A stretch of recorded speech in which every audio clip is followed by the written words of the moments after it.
848 in La Liga, 1205 in Bundesliga, and a massive 1231 in the Premier League. These were the number of injuries players faced in 22-23 campaign. In total, there were 3,985 injuries last season, with players from Bundesliga and Premier League struggling the most. Out of 1,231 injuries in Premier League, 176 were serious injuries, and out of those 176 serious ones, 49 were reported within the first 2 months after the Qatar World Cup. According to a report from FIFPro, 44% players who participated in the World Cup reported fatigue, and 53% reported their concerns of getting injured last season. According to Rafael Varane, players were exhausted due to the non-stop football and that overloaded schedule. But after the announcement of new Champions League, Club World Cup and the so-called Super League format, I don't think football authorities even care about these players anymore.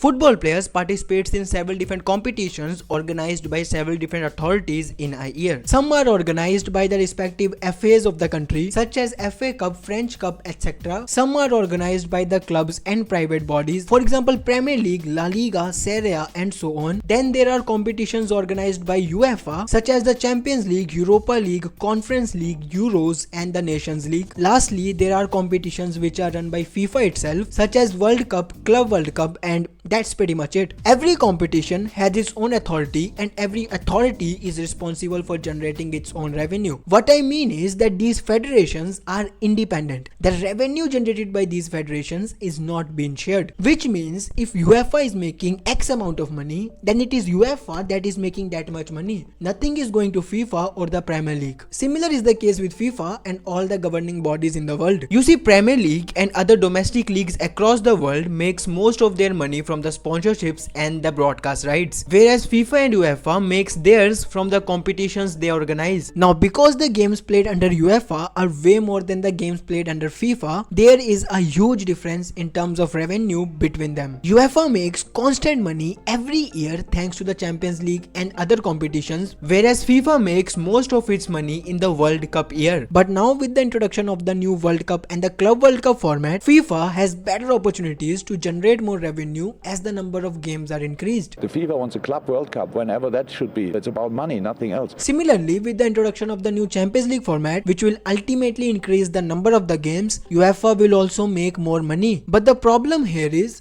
the number of the games. You see, on average, football players play 50 to 55 games per season, with the game scheduled every 3 to 4 days. Some players are even playing 70 games per season without any gap. And with the implementation of the new format, they are set to play even more games. Bruno Fernandes, for example, played 72 games from June 2022 to June 2023, whereas Pedri played 75 games 2 seasons prior to that. Bernardo Silva from Man City has played almost 100 games in last 1.5 years, and Foden has already played 42 games this season. Now, don't get me wrong here, as by any means I am not saying that players should stop playing, but all I am saying is the more games they play without recovery, the more are the chances of them getting injured. Pedri, for example, has missed over 70 games since that extraordinary campaign. Kevin De Bruyne, who was playing non-stop football since last 2 seasons, was forced to miss first half of this season, whereas Casemiro has already missed the 16 games due to injury. In the first 3 months of this Premier League season, 196 injuries were reported, which was 15% more than the entire last season. Now again, I am not saying that all these players are only getting injured due to playing more games, but it is one of the major reasons. Barca's wonderkid Gavi, for example, made his debut at the age of 17 in 2021-2022 campaign. He played 50 games in all competitions in his first season, then a massive 64 in his second at just 18 years of age. As a result, after playing 17 games this season, he got injured and hasn't played since November. You see, the intensity of the game is increasing day by day. Number of fixtures are increasing season by season. Investments in the game are at all-time high, and with the new formats, the revenue will also increase. But the only thing that is not increasing is the recovery time of these players. If we have this many games for so long,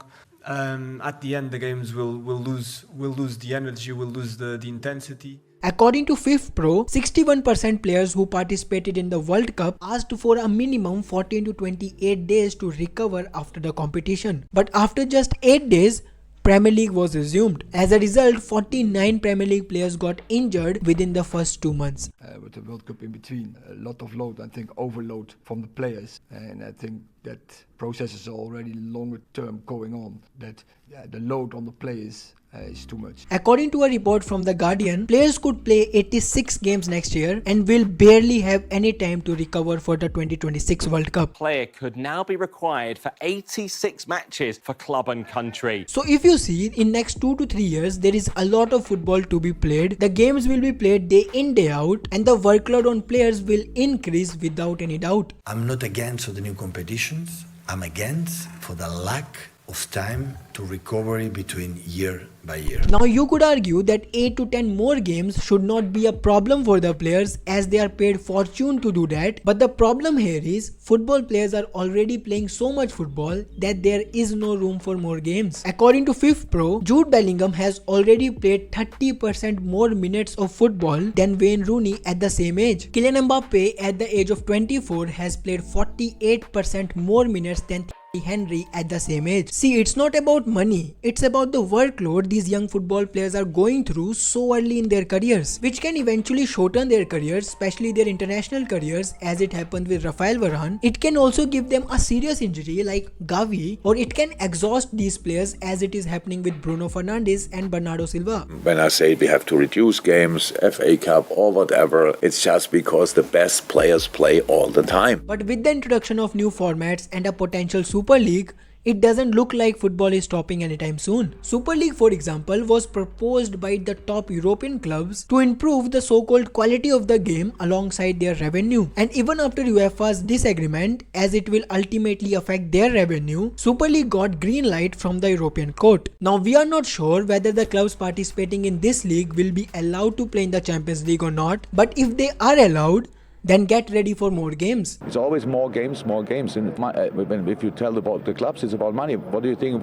it's with UEFA about? However, after receiving so much backlash last time around, most of the clubs have already rejected the proposal, with Real Madrid and Barcelona holding their grounds. I want to make it very clear that Barca's position on the matter of a new European League format with an improved European competition and more resources for the clubs, the national leagues will become more balanced and competitive.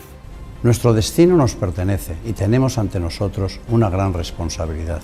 You see, all the authorities, whether it is FIFA, UEFA or even the clubs, are trying to get their finances up, which is not wrong in my opinion. But the problem here is, in this race of making more money, players are the ones who are suffering. Authorities are keeping money over the money makers, which just does not sound right. But do let me know your thoughts in the comments. Press that like and subscribe button if you enjoyed, and I will see you in the next one.